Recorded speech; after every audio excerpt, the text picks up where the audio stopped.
എങ്കിൽ പിന്നെ നമുക്കും കൂട്ടാലോ. ഇപ്പോഴും ഒരു സംശയം ബാക്കിയാണ് ഗൗതം. പ്രഗ്നന്റ് അല്ല എന്നുള്ള മെഡിക്കൽ റിപ്പോർട്ട് ശിവാനി എങ്ങനെ സംഘടിപ്പിച്ചു? അറിയാലോ, നിസ്സാര ഐറ്റം അല്ല ശിവാനി. പോരാത്തന്നെ കളി പഠിപ്പിക്കുന്നത് വസുന്ധരാമ്മയും. അപ്പൊ അവള് പ്രഗ്നന്റ് അല്ല എന്നുള്ള കാര്യം വസുന്ധരാന്റിക്കും അറിയാമായിരിക്കും. അതുറപ്പിക്കാൻ പറ്റത്തില്ല. പക്ഷെ ഒരു കാര്യമുണ്ട്, ആരോ ഇതിനിടയിൽ കളിച്ചു. അവൾക്ക് ഫേക്ക് റിപ്പോർട്ട് ഒപ്പിച്ചു കൊടുക്കുകയും ചെയ്തു. ഇനി അവളുടെ കള്ളം പൊളിക്കുക എന്നുള്ളത് എന്റെയും കൂടി ആവശ്യമാണ്. അതിനുള്ള വഴി ദൈവമായിട്ട് തന്നെ നമ്മുടെ മുന്നിൽ തുറന്നിട്ട് തരും.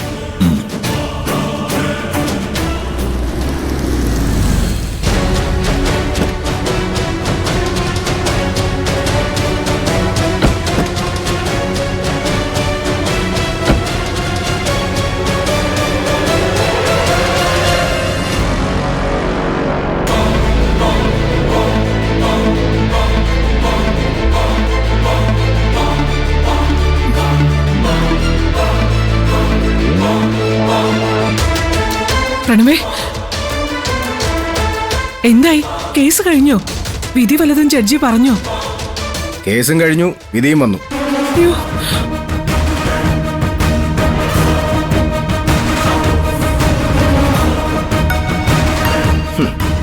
ദൈവം തുണച്ചു എന്ന് കരുതിയാ മതി. കേസിൽ നമ്മൾ തന്നെ ജയിച്ചമ്മേ. ദൈവം നമ്മുടെ കൂടെ അമ്മേ. അതുകൊണ്ട് കോടതി ഏട്ടത്തിയെ വെറുതെ വിട്ടു.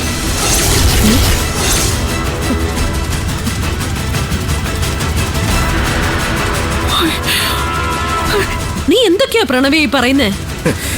ഏട്ടൻ കൊണ്ടുവന്ന പുതിയ വക്കീലുണ്ടല്ലോ, അർജുൻ മാധവ്. അയാൾ ആളൊരു പുലിയാ. പോരാത്തതിന് എന്റെ ഏട്ടന്റെ ബുദ്ധിയും കൂടെ. ഏട്ടത്തി അവര് പുഷ്പം പോലെയായി കേസിൽ നൂരിയെടുത്തത്.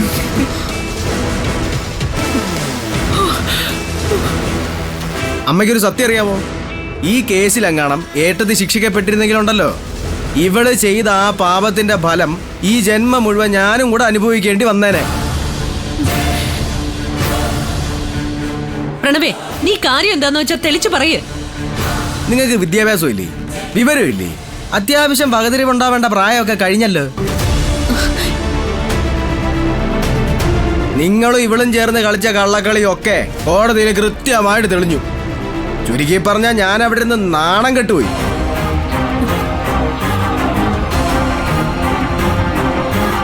സത്യം എന്താണെന്ന് അമ്മയ്ക്കറിയോ? അമ്മ പറഞ്ഞത് തന്നെയാണ് അമ്മേ സത്യം.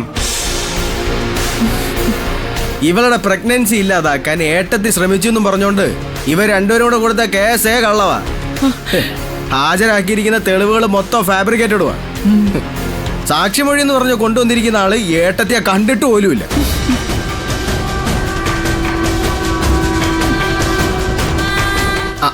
അതിനേക്കാൾ രസം എന്തോന്നറിയാമേ? ഈ നിൽക്കുന്ന ആന്റി ആ SI വിനോദിന്റെ ഫോണിൽ വിളിച്ച് കൈക്കൂലി ഓഫർ ചെയ്ത് ഏട്ടത്തിയുടെ പേരിൽ കള്ളക്കേസ് എടുക്കണമെന്ന് പറഞ്ഞ് സംസാരിച്ച എല്ലാ വോയിസ് ക്ലിപ്പും കോടതിയുടെ മുന്നിൽ പ്ലേ ചെയ്ത് കേൾപ്പിക്കുകയും ചെയ്തു.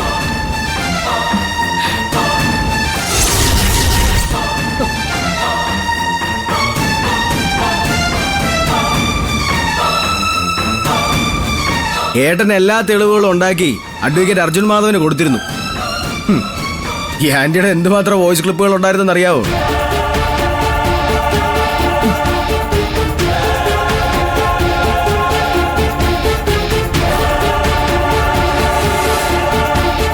നിങ്ങൾക്ക് പ്രായവും പക്വതയൊക്കെ ആയില്ലേ ആന്റി? ഞങ്ങളുടെയൊക്കെ അമ്മ ആവുള്ള പ്രായമുണ്ട്. എന്നിട്ട് വിവരം കെട്ടി ഇവളുടെ കൂടെയൊക്കെ ചേർന്ന് ഇതുപോലത്തെ ഓരോ വൃത്തികേടുകളൊക്കെ കാണിക്കുന്നതിൽ നിങ്ങൾക്ക് ഒരു നാണവും തോന്നില്ല ആന്റി? കഷ്ടം തന്നെ. ഏട്ടത്തി ഏട്ടനെയും പിരിക്കാൻ വേണ്ടി നിങ്ങൾ രണ്ട് കുബുദ്ധികളോട് ചേർന്ന് കളിച്ച കളിയാണ് ഇതെല്ലാം എന്ന് കോടതിക്ക് മനസ്സിലാവുകയും ചെയ്തു. എനിക്ക് ബോധ്യമായ മറ്റൊരു കാര്യം കൂടെ ഉണ്ട്.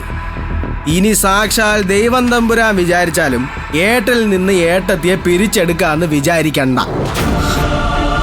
എടാ, നിനക്ക് ആ നിധിയുടെ യഥാർത്ഥ സ്വഭാവം അറിയാഞ്ഞിട്ടാ. നിർത്ത്. നിധിയുടെ സ്വഭാവം നല്ലതാണോ അല്ലയോ എന്നുള്ളത് നിങ്ങളോ ഞാനോ തീരുമാനിക്കണ്ട. നിധിയുടെ കൂടെ ജീവിക്കുന്ന ഗൗതം തീരുമാനിച്ചോളും. അല്ലെങ്കിൽ തന്നെ ഏട്ടത്തിയുടെ ഏട്ടന്റെ ജീവിതത്തിൽ കയറി തീരുമാനങ്ങൾ എടുക്കാൻ നിങ്ങളാരാ? നിങ്ങൾക്ക് എന്താ അവകാശമുള്ളേ? എന്റെ 2 കുഞ്ഞുങ്ങൾ ഇവിടെ വയറ്റിലായിപ്പോയി. അല്ലായിരുന്നെങ്കിൽ ആ കോടതിയുടെ മുന്നിൽ വെച്ച് തന്നെ ഇവിടെ ചവിട്ടി തള്ളിയിട്ടിട്ട് ഞാൻ തനിച്ചിറങ്ങി പോന്നേനെ. നീ എന്റെ കുഞ്ഞുങ്ങളെ വയറ്റി ചുമക്കുന്നതിനപ്പുറം ഒരാനുകൂലിയോ സഹതാപോ നീ എന്നിൽ നിന്നും പ്രതീക്ഷിക്കണ ശിവാനി. ചെയ്തു കൂട്ടിയ പാപങ്ങളുടെയൊക്കെ ഫലം വയറ്റി വളരുന്ന കുഞ്ഞുങ്ങൾക്കൂടെ കിട്ടല്ലേ എന്ന് പ്രാർത്ഥിക്കാൻ നോക്ക്. അല്ലെങ്കിൽ അതുങ്ങളുടെ ശാപവും കൂടെ ഈ ജന്മം മുഴുവൻ ഞാനും കൂടെ അനുഭവിക്കേണ്ടി വരും. മനസ്സിലായോ?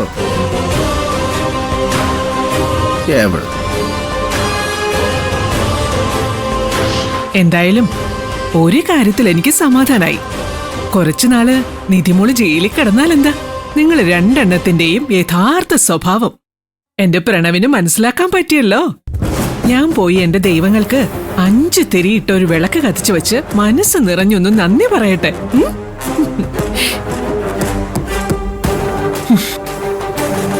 അപ്പോ നിധി പുറത്തിറങ്ങിയല്ലേ? ഇറങ്ങി. ആന്റി, എനിക്ക് 2 ലക്ഷം രൂപ ഫൈനും വിധിച്ചു.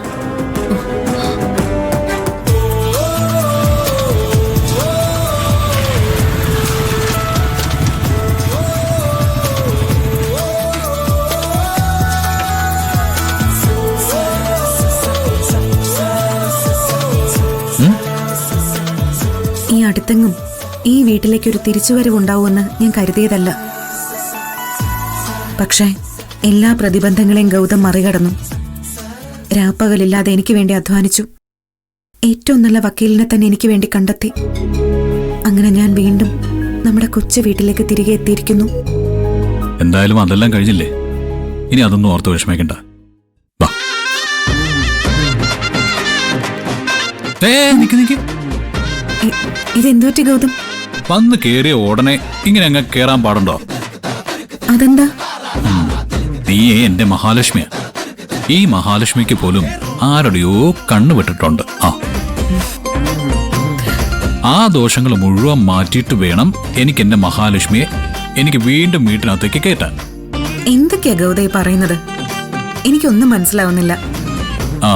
നീ ഇന്ന് ഇറങ്ങുമെന്ന് എനിക്ക് ഉറപ്പുണ്ടായിരുന്നുകൊണ്ട് സ്വീകരിച്ച് ആനയിച്ച് അകത്തേക്ക് കയറ്റാൻ വേണ്ട എല്ലാ ഏർപ്പാടുകളും ഞാനിവിടെ സെറ്റാക്കി വെച്ചിട്ടുണ്ട്. ഏർപ്പാടുകളോ? എന്ത് ഏർപ്പാടുകള്? Just wait. നീ ഇവിടെ തന്നെ നിൽക്കണം, ഞാനിപ്പോ വരാം.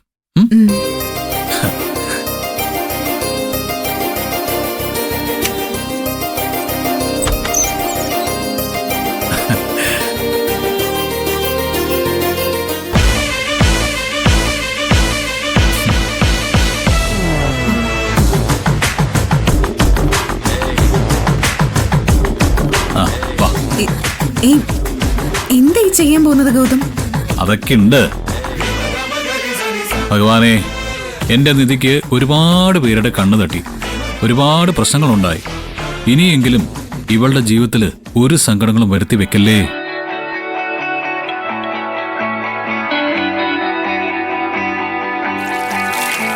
മനോഗതം ഭവാൻ അറിഞ്ഞേ